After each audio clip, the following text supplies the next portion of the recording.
u morën dhe masat e shpejta dhe shumë reaguese në fakt, në krahasim dhe me shumë vende tjera, u vendos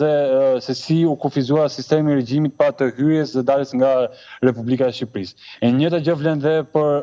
qytetin e Shkodrës. Ajo çfarë ishte evidente dhe unë e përmenda më herët, por mund ta shikonin të gjithë, ku kishte dhe shumë kamera në fakt dhe ditën që unë erdha në Bërrita në Shkodër,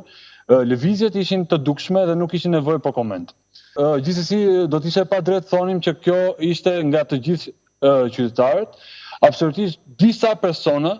të cilët ndoshta nuk ishin të ndërgjegjshëm për rrezikun që u kanose atyre personalisht, por dhe personave të dashur, personave të familjes, të cilët mund të reagojnë më ndryshe dhe në mënyrë më të rrezikshme ndaj infektimit nga ky virus. Prandaj, unë me kënaqësi konstatova në ditën e vijim se trendi i aplikimeve, pra i kërkesave për autorizime si nga këmbësorët, ashtu dhe nga drejtuesit e automjeteve, njohu një rritje dhe më vjen mirë dhe kjo ka shumë faktorë që mund ta shpjegojnë këtë, si masat e marra, si vendimet e përbashkëta, si vendimet e Komisionit Mbrojtjes Civile, po ashtu dhe thirrjet e vazhdueshme të aktorëve të ndryshëm dhe figurave të respektuara të këtij qyteti me vlera, dhe vazhdoj ta them gjithmonë që ne po i referohemi një qyteti me tradita dhe me vlera, që do të thotë kurse si e keqja qoftë edhe individualizuar nuk mund të mposht të mirën që ka ky qytet, dhe jam i bindur se me këtë situatë dhe me këtë mbështetje që unë kam marrë nga çdo personalitet këtu, nga njerëz të artit, të akademisë, të kulturës, thirrjet e ndryshme që ata kanë bërë, drejtues të komuniteteve fetare, ne do ta përballojmë së bashku këtë situatë, por themeli i gjithë kësaj lufte është pikërisht mbështetja dhe mirëkuptimi dhe pak durim i qytetarëve të Shkodrës deri në normalizimin e situatës. E qartë, po ndërkohë, ne kemi parë të gjitha masat që janë ndërmarrë dhe janë bërë evidente, pa diskutim nuk ka munguar solidariteti nga gjithë shqiptarët, anë mban botës, por edhe në vend e ardhur kjo dhe përmes mediave, për ruajtjen e distancimit social, masat që duhet i zbatojmë e të tjerë. Nga ana tjetër, në këtë situatë, a keni ndërmarrë masa ekstra, pra me vajtjen tuaj në qarkun e Shkodrës, pikërisht për ta neutralizuar sa më parë për hapjen e COVID-19? Ka shumë masa që janë marrë, në fakt. Çdo ditë ka shumë ide, nisma të reja, që në themel synojmë pikërisht ndërveprimin dhe angazhimin e të gjithë aktorëve të mundshëm.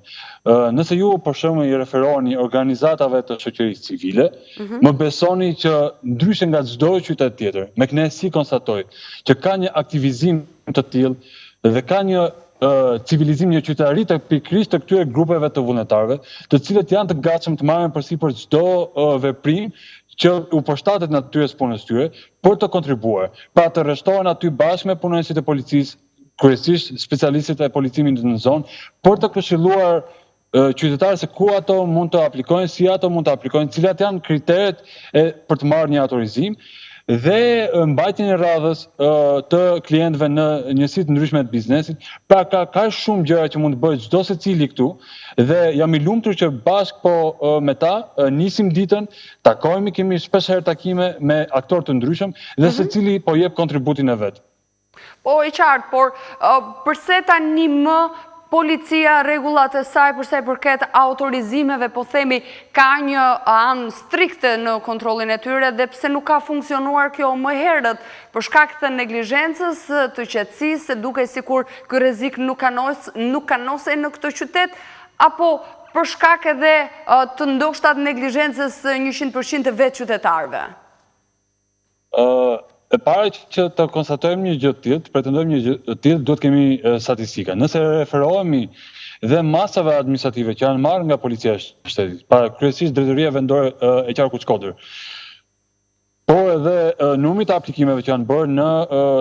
si në adresë të policisë vendore, ashtu edhe në shërbimin e Albania, nuk mendoj që mund të pretendonim këtë gjë. Pasi as nuk do donim në fakt, dhe do të ishte shumë e padrejtë, që të perceptohej policia si një institucion vetëm e vetëm represiv. Absolutisht masa duhen marrë në raste të përsëritura të shkeljeve të kryer nga ata personat të cilët në mënyrë të përsëritur serioze tregojnë një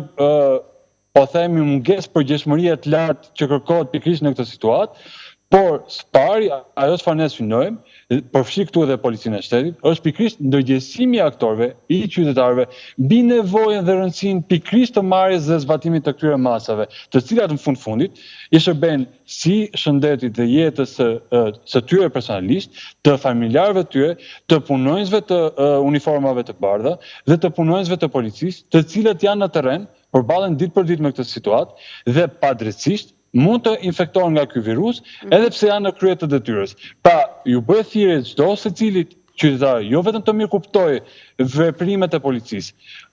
por të mirëkuptojë dhe rrezikun e shtuar që u paraqitet punonjësve të shtetit. Kryesisht mjek, infermierë dhe policë, pasi në fakt ata po rrezikojnë pikërisht duke u përballur me këtë fenomen dhe me persona të cilët ndoshta nuk kanë të njëjtin nivel përgjegjësorie si shumica e qytetarëve qoftë në Shkodër apo në çdo qytet të Republikës së Shqipërisë. Po, e qartë, dhe ju përmendët në fakt edhe mbylljen e disa tregjeve, pikërisht ne kujtojmë edhe nga kronikat e mëparshme, ka qenë pikërisht tregu i Zdrales, por edhe i Rusit, pra i quajtur ndryshe, dy nga tregjet kryesore, zoti Lamallari, të cilët përbëjnë edhe qytetin e Shkodrës, nga ku për shkak të mos marrjes masave emergjente dezinfektuese, solli më pas edhe pasojat e infektimit, ndoshta pati në fakt edhe reflektime nga ana e Ministrit të Brendshëm derisa shkuam në mbylljen totale të tregut të Zdrales dhe minimizimin apo dezinfektimin e tregut rus. Çfarë është bërë tjetër për qytetin e Shkodrës në raport me dezinfektimin jo vetëm të tregjeve? Ka sigurisht, ajo ishte për të përshëndetur kjo vendimarrje e komisionit, ku e pranishme në këtë mbledhje të komisionit ishte edhe kryetari i bashkisë dhe të gjithë bashkë ram dakord për nevojën e mbylljes së përkohshme të tregut zrale, por sistemimin e ushtrimit të veprimtarisë tregtare në tregun rus, për vendosjen e tunelit dezinfektues pikërisht në këtë treg dhe për vendimin që lidhet dhe me hapësirat publike të shfrytzuara nga ambientet e tjera biznesit, kryesisht bare, restorante, ka dhe vendimet të tjera dhe nisma të tjera të cilat shërbejnë pikërisht në normalizimin e situatës si në drejtim të vendosjes së sinjalistikës horizontale dhe vertikale në funksion të ruajtjes së distancës të sigurisë mes klientëve, po ashtu dhe thirrjeve që janë bërë biznesit, por edhe masave administrative që janë marrë, kur kanë qenë shkelje të përsëritura, pra mos ose një neglizhencë e shfaqur për të mos respektuar pikërisht nevojën e ngritjes së kësaj sinjalistike të këtyre respektimit të këtyre masave, spari për punonjësit e tyre dhe pastaj edhe për klientët. Pra ka dhe shumë vendime që janë marrë, ka shumë nisma që po zbatojnë, ka shumë grupe të përbashkëta inspektimit të cilat janë në terren dhe kryen si më thonë, verifikime në subjekte të ndryshme të biznesit, po ashtu dhe në godinat e përcaktuara për karantinimin e shtetasve të kthyer nga jashtë, ku përpara se ata të dislokohen, sigurisht është bërë përfunduar edhe procesi i dezinfektimit. Gjithashtu ka patur dezinfektim dhe në godinat e institucioneve të tjera, përfshi po themi dhe prefekturën. Apo edhe institucione tjera kyçe si policia e shtetit, institucione të bashkisë, institucione inspektorate e tjera. Pra janë masa të cilat merren në vimësi dita ditës dhe gjitha bashkë shërbejnë pikërisht normalizimit të situatës dhe parandalimit të përhapjes së mëtejshme të këtij virusi. Zoti Lamallari, ajo çfarë është në fakt edhe rëndësishme edhe për sistemin mjekësor në qarkun e Shkodrës janë pikërisht edhe kapaciteti. Kujtojmë, pra e kemi thënë edhe më herët, madje e përsërisim në çdo moment se Shkodra është qyteti i dytë, qarku i dytë pas Tiranës, që është më së shumti infektuar. Në këto kushte referuar edhe planit tuaj të menaxhimit dhe koordinimit të situatës, a ka mjaftueshëm kapacitete spitalore qoftë nga ana e mjekëve, por edhe e logjistikës punës së tyre? Shikoni, kemi dy aspekte të parandalimit, parandalimi i përgjithshëm dhe parandalimi i posaçëm. Parandalimi i përgjithshëm është ajo detyra e gjithë institucioneve të përfshira në këtë bashkëpunim, në nevojën për koordinim, mbështetur gjitha kjo mbi mirëbesimin dhe mbi qëllimin e përbashkët të adresojmë këtë fenomen dhe të parandalojmë përhapjen masive të tij. Duke përfshirë edhe fokusin e veçantë tek ndërgjegjësimi i të gjithë qytetarëve që mos shkelin para fashat e orareve, të respektojnë distancimin social. Por sa i përket parandalimit të posaçëm, kjo është puna e mirëfillt e ekipeve mjekësore, e grupeve të epidemiologëve, të cilët sigurisht janë profesionistë prej shumë vitesh, dhe më mirë se sa unë i pari dhe çdo kush tjetër më pas, ata dinë shumë mirë ligjet në fuqi, ata njohin shumë mirë protokollet, ata ushtrojnë detyrën e tyre me etikën profesionale që u kërkohet, dhe jam i bindur që ajo çfarë mbetet nga gjithë ne, duhet që pa dyshim dhe pa hezitim të shprehim vetëm respekt dhe mbështetje, të paktën mbështetje morale ndaj tyre, pasi e kuptoj që nëse ne jemi çdo ditë duke ndjekur këto veprime, nëse ne jemi çdo ditë duke raportuar ju si media rastin konkret, ata në fakt nuk e masin me ditë, ata e masin me orë, e masin me minuta, ata kanë rrezikun mbi supe të infektimit të familjarëve tyre, ata kanë rrezikun mbi supe të përjetojnë dhe sigurisht ngarkesa emocionale dhe psikologjike për shkak të përballjes së vështirë me këtë situatë. Prandaj, ju lutem, do të shfrytëzoja këtë mundësi përmes kanalit tuaj të shprehim mirënjohje pafund për heronjtë e ditëve të sotme, të cilët mbajnë uniformat e bardha. Kjo është e pa diskutueshme edhe në fakt në çdo moment në të gjitha format mundohemi të një zëri të bëjmë pikërisht këtë falënderim, por nga ana tjetër, zoti Lamallari, tashmë duke qenë se ju jeni koordinator për të dyja rastet pra autoritetet lokale, por edhe qendrore, natyrshëm në lind pyetja, çfarë po bëhet, sepse ju duhet merreni edhe me pjesën e pagës së luftës për këtë qark. Deri më tani në dijenin tuaj, a ka funksionuar korrekt nga ana e institucioneve tatimore shpërndarja e pagave të luftës për qarkun e Shkodrës? Ka të gjitha institucionet, pra degët territoriale bëjnë raportim javor ose dhe 2 javor sipas nevojave. Sigurisht fokusi kryesor ka qenë tek ato ndërhyrjet imediate që ju i përmendët më parë, tregjet, ndërgjegjësimi masiv dhe veprimtaria e policisë, të gjitha institucionet tjera që kanë mjekësia sigurisht. Por sa i përket ndërhyrjeve, janë sigurisht edhe ndërhyrjet me karakter ekonomik për familjet në nevojë, dhe të gjitha ato që përfitojnë sipas akteve normative të miratura në kuadër të kësaj situate. Për sa i përket pagës së luftës që ju i referoni, sigurisht institucionet tatimore do të raportojnë në nivel qarku për gjithçka përfshirë pak të nismë të qeverisë, por edhe efektet e tjera të situatës të krijuar nga COVID-19. Po, e qartë, nga ana tjetër, nuk e di sa informacion duhet keni ju, pikpyetja edhe e shumë qytetarëve ndoshta që na ndjekin tani më është për sa i përket paketës së dytë ekonomike, paga e luftës, pra vlera prej 40.000 lekësh të reja. Ajo çfarë ende mbetet e paqartë, zoti Lamallari, është se si këta punonjës që kanë qenë pjesë e bizneseve të mëdha, si do ta marrin pagën, do ta marrin apo janë ende, do ta marrin nga shteti, pra do t'i njoftoj qeveria për të marrë ekzekutimin e parave prej 40.000 lekësh, apo do të merret njoftimi nga ana e bizneseve. Pra si do t'jetë regulatori, sepse nuk e kanë të qartë ku do t'a tërheqin, ku duhet t'ja kërkojnë, qeverisë apo kompanisë. Atëherë, për të gjithë këta aspekte që ju përmendet, përfshi dhe deklarimin që bëjnë vetë si përmarrësit e ndryshëm, pra ata që kanë biznese, për numrin e punonjësve që ata kanë. Ka një komunikim në fakt të drejtorisë së përgjithshme të tatimeve, mbi kriteret, kushtet, mënyrën se si do procedohet, mbi formatin e aplikimit. Pra, ky është informacion që është i vlefshëm në shkallë kombëtare dhe jo vetëm për qarkun Shkodër. Prandaj ju lutem të gjithëve që kanë paqartësi të i referohen faqes zyrtare të drejtorisë së përgjithshme të tatimeve dhe të shikojnë të gjitha aktet, urdhrat, udhëzimet që janë të publikuara aty. Pra, atëre, edhe njerë për ta kuptuar, unë jam një person i cili punoj në biznesin e madh. Për shkak të situatës së pandemisë, mua më është dhënë drejta me paketën e dytë të përfitoj 40.000 lekë. Atëherë, këtu 40.000 lekun duhet ja kërkoj drejtuesit kompanisë apo qeverisë, apo do t'jetë një strategji e ardhur në vazhdimsi krahas këtyre formularëve që thoni ju? Atëherë, e para, unë sapo e thash dhe si në rastin e përgjithshëm dhe në rastin individual, çdo kush duhet konsultohet drejt për drejt me faqen zyrtare. Pastaj, ajo çfarë është e rëndësishme është që unë e theksova edhe më parë që drejtuesi i biznesit, në ngarkim të cilët janë dhe punonjësit e tij, të deklaruar sigurisht, zyrtarisht dhe që janë bërë ndihmësi deri në krijimin e kësaj situate dhe të efekteve financiare, pa rroga, tatime të mbajtura, siguracione shëndetësore e tjerë, dhe plotësohet ky formular, i cili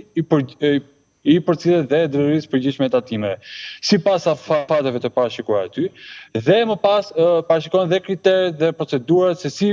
vijohet më tej me dhënien e këtyre përfitimeve për shkak të situatës të cilat janë njohur nga aktet normative të qeverisë.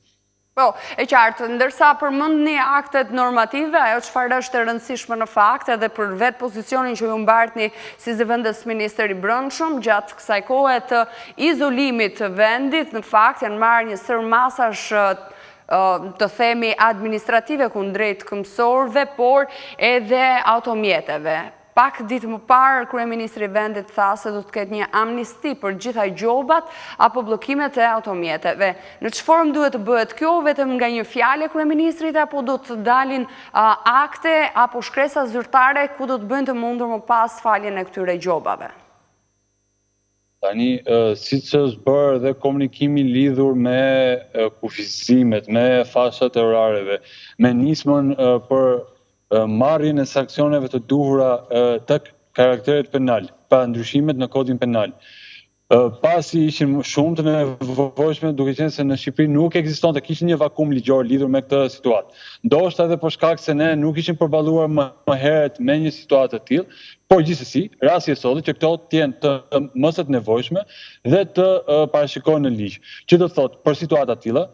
krahas masave administrative që merren, të ketë dhe sanksione më të ashpra ndaj atyre shkelësve, të cilët edhe masa administrative nuk u bën efekt. Duke parë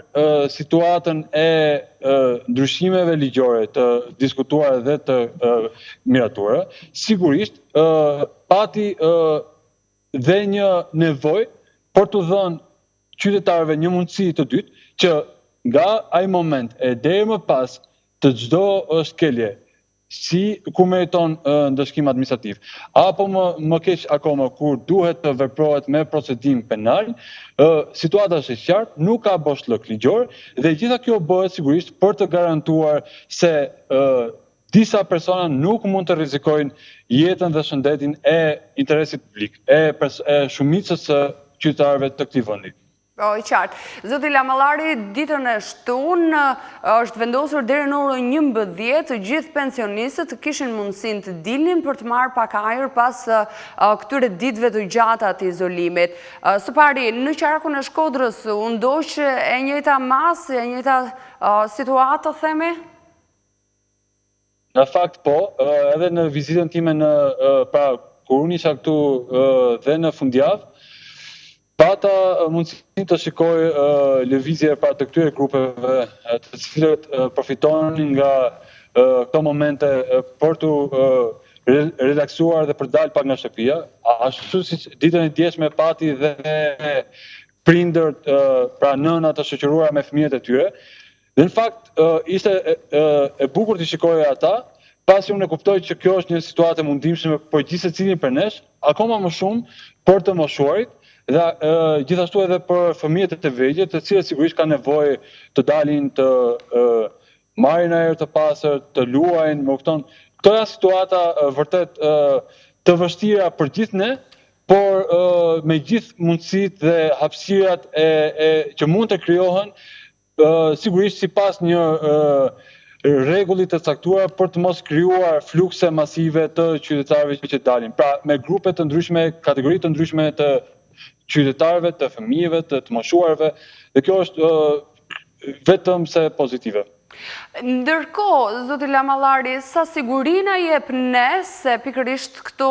rregullat e reja njerë në fundjavë të daljes së grup moshave të ndryshme nuk do t'jenë rrezik për një reaktivizim të infektimit të COVID-19. Pra, nëse do të kemi reaktivizim i infektimi, atëherë çfarë do të shërbente gjithë këto muaj karantinimi dhe izolimi? Rregullat janë sigurisht të mirë përcaktuara dhe pas çdo rregulli ka një kuptim shumë të qartë, që do thotë nëse thuhet qartë aty që nëna mund të dalë vetëm me fëmijën për dorë dhe nuk mund të lejohet të takojnë persona të tjera ose të ketë grupime më shumë se 2 persona dhe kriteret e tjera, në fakt janë jo më kot, por pikërisht për të garantuar këtë merak tuaj dhe të gjithë secilit, por të mos lejuar përhapjen e virusit. Po nga ana tjetër, duhet jemi koshient dhe të kuptojmë se pas kësaj kohe të gjatë, sigurisht ka grupe të ndryshme njerëzish, po në përgjithësi të gjithë, ka nevojë të dalin, të rikthehen gradualisht normalitetit, sigurisht pa rrezikuar të gjithë masat e marra deri më sot. Dhe së fundmi, zoti Lamallari, dita e sotme ka shënuar me hapje në një sër aktivitetesh të miratuara këto edhe nga ana e qeverisë. Ajo çfarë është vënë re të paktën në disa nga qytetet kryesore është pakënaqësia që kanë këto biznese për shkak të mungesës së klientelës. Në kushtet kur qytetarët janë të detyruar të vijojnë të qëndrojnë në shtëpi në kushte izolimi, sa efektivitet do të ketë kjo lirshmëri dhe hapja e këtyre aktiviteteve? Tani spari në linja të përgjithshme do të kuptojmë që jo vetëm bizneset, por jeta e çdo kujt, sigurisht deri diku në një farë forme ka ndryshuar në Shqipëri, pra jeta sociale, ekonomike dhe të gjithë e mirëkuptojnë dhe kjo pakënaqësi nuk mund të adresohet askujt përveç se situatës globale të pandemisë. Por nëse referohemi ndonjë sondazh ose pyetësorit posaçëm, ju lutem më thoni pasi më rezulton e kundërta lidhur me mbështetjen që ka shfaqur komuniteti i biznesit në Shkodër, ku përfaqësues të ndryshëm të tyre janë ofruar për të ndihmuar qoftë për familjet në nevojë, qoftë për gjithçka që është nevojshme në kuadër të përballimit të kësaj situate. Dhe ka patur mirëkuptim edhe në raport me vendimarrjet që kemi bërë në Komisionin e Mbrojtjes Civile së bashku me autoritetet vendore për lidhur me menaxhimin ose mirë administrimin e situatës në tregje. Prandaj unë jam i bindur që të gjithë bashkë, qofshim tregtar, qytetar, klient, profesionist, jo profesionist, të gjithë duhet ta mirëkuptojmë që kjo është një situatë e diktuar nga fatkeqësia natyrore apo pandemia dhe nuk ka prekur vetëm Shqipërinë ose një qytet të caktuar, por ka prekur gjithë botën, gjithë globin dhe vendet ndryshme po përballen me masa ndryshme dhe kufizime të ndryshme të lirive dhe drejtave të qytetarëve në funksion të parandalimit të përhapjes së mëtejshme të virusit. Po, pa diskutim është e qartë ajo që thoni ju, pra gatishmëria që kanë treguar subjekte të ndryshme në mbështetje të personave në nevojë, por më së shumti disa, po themi, në vend në gjithë Shqipërinë ditën e sotme kanë patur pakënaqësi për shkak mungesës së klientelës. Zoti Lamallari, ju falenderoj shumë për bisedën që zhvilluam së bashku, ju uroj punë të mbarë në vazhdim dhe do të jemi në kontakte të tjera. Faleminderit juve.